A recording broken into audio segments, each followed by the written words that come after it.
after the 2024 election, Vice President J.D. Vance followed Captive Dreamer 7, an ex-user who boasted that viral tweets about Haitians allegedly eating cats in September 2024 put it on Vance's radar. Canada decided they didn't want to recognize it because they were just like, y'all are just way too hardcore far-right fundamentalists. We cannot engage with you properly. It's just like, to do law properly, we can't have people who literally believe in ghosts, so we're just gonna basically say that you don't get accreditation, but you could always start there and then maybe go somewhere else or something like that. But either way, JD Vance and Elon Musk apparently are big fans of an account called Captive Dreamer 7. Days after the 2024 election, Vice President J.D. Vance followed Captive Dreamer 7, an ex-user who boasted that viral tweets about Haitians allegedly eating cats in September 2024 put it on Vance's radar, sparking a week-long panic. The specious tale of migrants and a microcosm about the election and the Captive Dreamer's online output, pro-white sentiments cloaked in anti-immigrant language. But Captive Dreamer doesn't just have a follow from the vice president. Prominent members of the second Trump administration, including Elon Musk and U.S. interim attorney for Washington, D.C., Ed Martin, recently replied to the account. So we have an account, which the profile picture is on the internet, who was spreading the Haitians eat animals and pets rumor, who got the, I guess, love of J.D. Vance for amplifying that, who has been replied to by multiple members of the Trump administration, including the world's richest human, Elon Musk. Keep this all in your mind because things derail pretty quick here. On February 5th, as Musk tore through USAID's funding, Captive Dreamer, misreading a quote in a news article, asked if the agency had been propping up all of left-wing Europe with cash. Musk replied, yes, in a response, drawing 6 million views. Captive Dreamer also flagged posts from Martin, who launched a campaign to prosecute online threats against Musk and the Department of Government Efficiency as the identities of Musk's team were being revealed. On February 3rd, Will Stansel, a research fellow, shared a name and a photo of the Doge employee. Captive Dreamer replied to Stansel with a quote from Martin warning about targeting Doge employees. Stansel responded by calling Captive Dreamer a neo-Nazi, parts of a long back and forth the two have been having. Captive Dreamer tagged Martin and alleged that Stansel had threatened Musk. Thank you. Noted. Martin, who also shared a post by Captive Dreamer in November about immigration, wrote, the Captive Dreamer account on X features a profile picture that depicts David Koresh, the leader of the Branch Davidian doomsday cult at the center of the 1993 Waco siege, wearing a Make America Great Again hat. While Waco was a flashpoint that helped fuel the modern right, Captive Dreamer's posts take influences that go farther back in time. The account one featured a pinned post that used a quote by Adolf Hitler from Mein Kampf to praise President Donald Trump, calling his survival of an assassination attempt proof of his indomitable will to live. Its handle, Captive Dreamer, is a reference to a memoir written by a French soldier who joined the Nazi Waffen-SS on the verge of the Allied victory called The Captive Dreamer. Now, this is why Will Stansel was able to put these pieces together pretty quickly and just straight up be like, you're a neo-Nazi. Other people probably wouldn't actually do the research or dig a little deeper or actually look into why is the Waco guy his profile picture? Why does he have a Make America Great Again hat? Why is he called the Captive Dreamer? Yeah, probably nothing. But again, if you're someone who researches far-right extremism and stuff like that, you can put 2 and 2 or 3 and 3 together. Or in this case, 8 and 8, I guess. The book's author, in a review, was described as having an emotional and ideological commitment to National Socialism. He's repeatedly bragged about reading Mein Kampf, shared quotes from Hitler's manifesto. Captain Dreamer also made several posts that downplayed the significance of the Holocaust. I simply don't care at all about the Holocaust. Read one Captain Dreamer post from July 7, 2024. It means nothing to me. Boo-hoo, the Holocaust. Who gives a shit? He also replied in a deleted post. While Captain Dreamer has claimed to be Jewish to rebuke claims of anti-Semitism, the person likely behind the account comes from a Christian family in British Columbia. And so this is where I guess our worlds collide. I am from also British Columbia, and I do know I've been to the campus of Trinity Western before. It actually was pretty close to a number of different places where I was like, hey, what are these schools all about? According to a review of Captive Dreamer's posts, publicly available information, related social media accounts, and a payment process or receipt from Captive Dreamer's Substack, an anonymous account is likely run by Jeffrey Martin, a graduate of the University of British Columbia who has ties to Vancouver, Canada, Abbotsford, and a city hour east. Martin did not respond repeatedly for requests for comments sent by email and messages directly on X. Anonymous white supremacist accounts have flourished on X after Musk's purchase of the social media platform in October 2022. Musk has repeatedly interacted with and boosted white nationalist and pro-Nazi accounts. Captive Dreamer has more than 72,000 followers, making it one of the most popular accounts posting white nationalist content on X. Vance has his own ties to the white nationalist right, and his following of Captive Dreamer is in line with his penchant for pulling content from far-right online swamps. Numerous links to Martin and the account exist online. Captive Dreamer is the latest in a series of accounts that the owner claims were kicked off then Twitter. One of the prior accounts went by the name Russian Cosmist, in which the URL of Substack Captive Dreamer promotes in their bio, titled Dispatches from the Past. The Substack, where Martin publishes translations of archival texts that include fascist, anti-Semitic, and National Socialist literature, has more than 3,000 subscribers. A photo of a wedding of the Colzian Castle in the UK, the Martin family corresponds with a post from the now banned Russian Cosmic account. My brother got married in Ayrshire in Colzian a few years back. It was a lovely place, very beautiful. The Facebook post of the weddings from 2017. The Stripe account that bills subscribers from Captive Dreamer's Substack includes a contact email that matches the other online accounts that identify themselves as Jeff Martin, including a Dropbox account that bears Martin's full name. There are other accounts with the same email that feature his first name, such as an eBay account that's shared by a poster in a fashion forum with the username JeffMartin17. An account with that username was also found on the Style forum, but it made posts about the correspondent from Martin's Badclara, including his association with Abbotsford in Vancouver. The email itself was a reference to a song lyric from the band Thursday, of which Captive Dreamer recently posted about being a fan. Thursday was one of my all-time favorites. The Style forum account and the Captain Dreamer X account both posted about playing guitar and working in the restaurant industry. Both accounts bemoan Martin Luther King Jr. as being both a communist and as an adulterer in the same breath. While it's unclear where Martin currently resides, Captain Dreamer has posted about his experiences in Vancouver, the Pacific Northwest, and the Washington State area. So once again, unfortunately, we have an example of a Canadian far-right extremist, in this case a neo-Nazi, influencing Americans and American politics. Doesn't matter if it's Stefan Molyneux, doesn't matter if it's fucking Steven Crowder, doesn't matter if it's Lauren Southern, Lauren Chen. There is a nonstop, flow of American far-right extremists who seem to want to cosplay as Americans online or in some way or shape or form, and then try and push white supremacist ideology globally. The other shitty thing is that he is getting recognized, amplified, and promoted by Elon Musk, as well as by JD Vance, which is also very scary. Once again, you can add this to the list of neo-Nazi connections that all of those far-right extremists have, but it's pretty fucked up that, again, you have someone who's not even an American citizen. He's goddamn from where I'm from, Vancouver, Canada,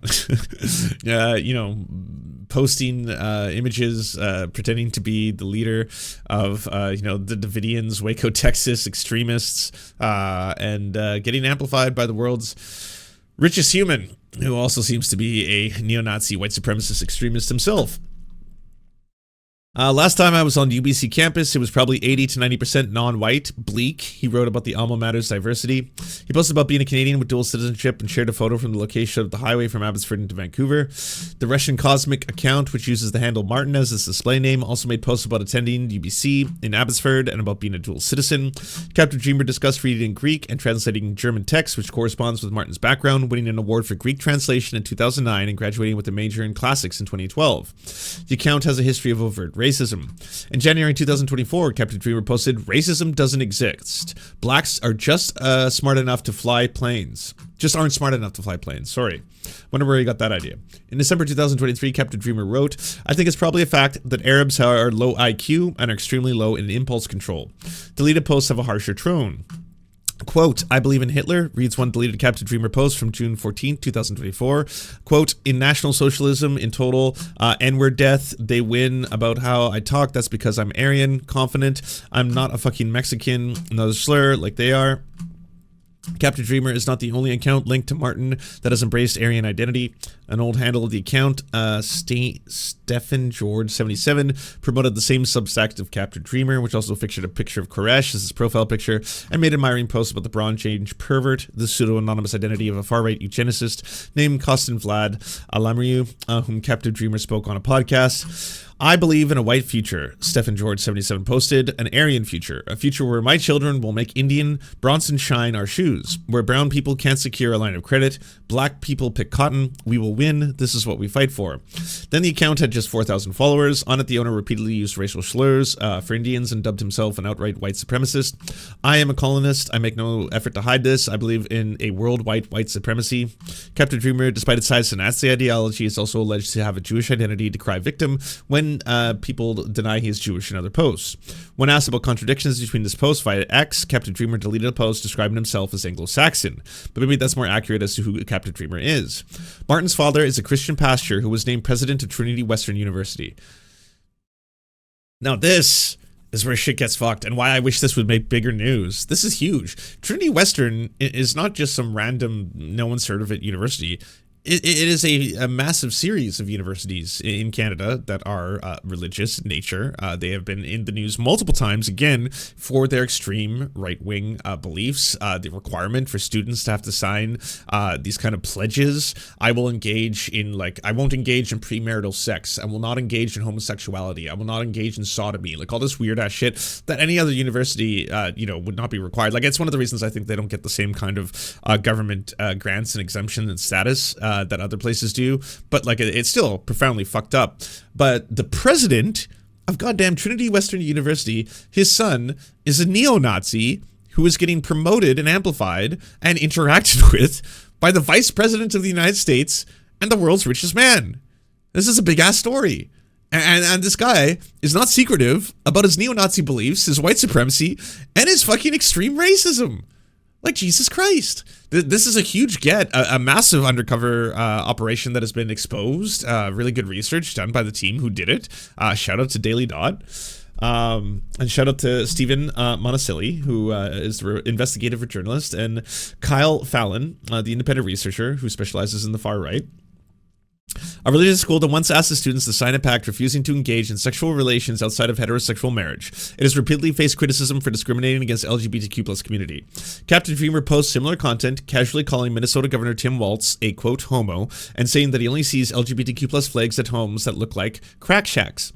Prior to Musk's X takeover, Captain Dreamer said his accounts were reportedly banned, likely for the same rhetoric he tosses around today. Under Musk's ownership, while Captain Dreamer described as a godsend, the Nazi-adjacent poster has the ear of the tech CEO and the follow of the vice president, and no risk of getting booted again when he deems Jewish survivors of Auschwitz are, quote, pathetic losers. At the very least, the vice president should unfollow the neo-Nazi account that's doing this kind of stuff, but... Except you! Take your seat, sir. Take your seat. Last night was Donald Trump's absolutely insane joint address to Congress, and the Bernie Sanders response to it is doing very well. I'll get to that in a bit. And there was one Democrat last night that stood up in defiance to Trump. So I will get to that and his response afterward to why he did it as well. Now, I streamed this insane speech last night with a few other people, Humanist Report, journalist Matt Bender, Rebecca Azor, and Ariana Jasmine. I will link to Humanist Report's link below the video. I took mine offline. It's unlisted now because it was boring. I don't want it on my page. It doesn't need to be there. But if you really want to go back and watch our reactions or lack thereof, just, emotional response to the insane speech, you can check that out in the link below in the description box on YouTube.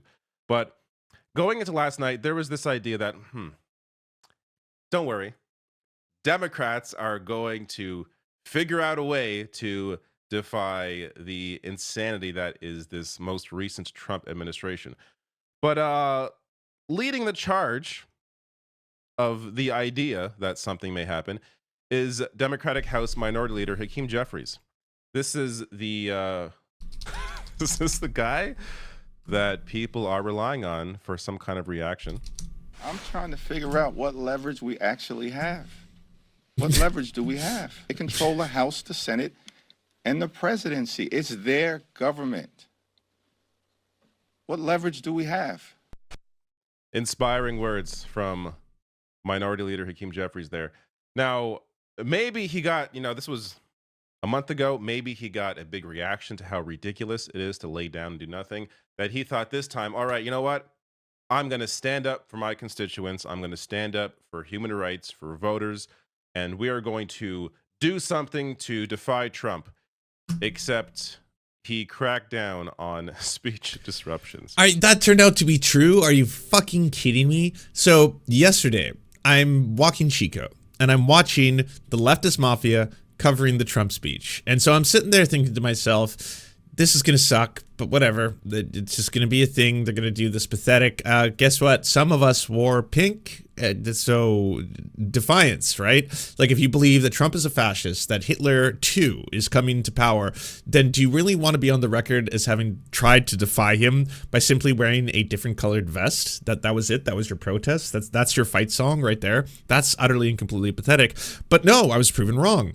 I heard rabble-rousing. I heard yelling. I heard defiance. I heard Trump saying things that were blatantly false and incorrect at the very start, talking about how, like, this is the greatest presidency that's ever existed. Not since George Washington. That's the second best one. I'm the best. And then I was like, oh my God, he's doing the thing that he always fucking does. It's just so ridiculous. But then, yelling. People being like, boo, boo this man, you're a tyrant, we are not a monarchy, you know, shit like that. I was like, yes, okay, please, for the love of fuck, disrupt, cause a scene, make a headline, do something, instead of just being like, the people are aroused, they're aroused. And it's like, yeah, you're the ones the people have elected to try and defy this shit. You wanted this, okay? If you wanted to be a politician, I'm sorry, but that's going to come part and parcel with some, you have to stand in the way of rising fascism and try and block it or stop it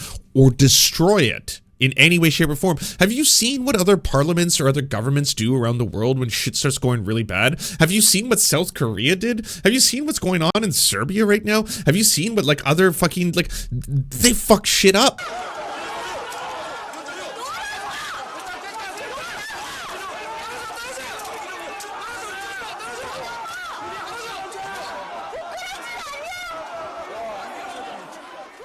As you saw.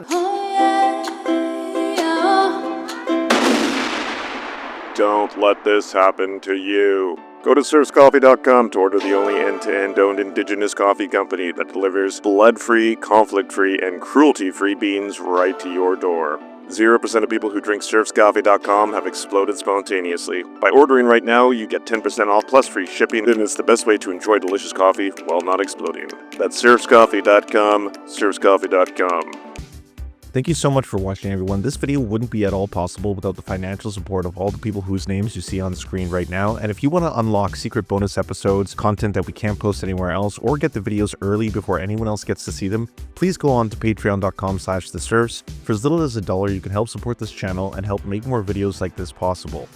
Our executive producers are Anna Loves Riley, Adrian McCarthy, Bobby Lasers, Cheryl Alvarez, Comrade Junkie, Doug Caddy, Everything Important, Garrett Sandoval, Hagbard Celine, Jimmy Sombrero, Multimondi, Omni, Political Papi, Preston Kroll, Quiet 185, Richard Boehm, Riley and Anna, Roller Dragon, Cernicus, Stellar Gwyn, Sebastian Demel, Tigwig, Trav, and Words Greenwood.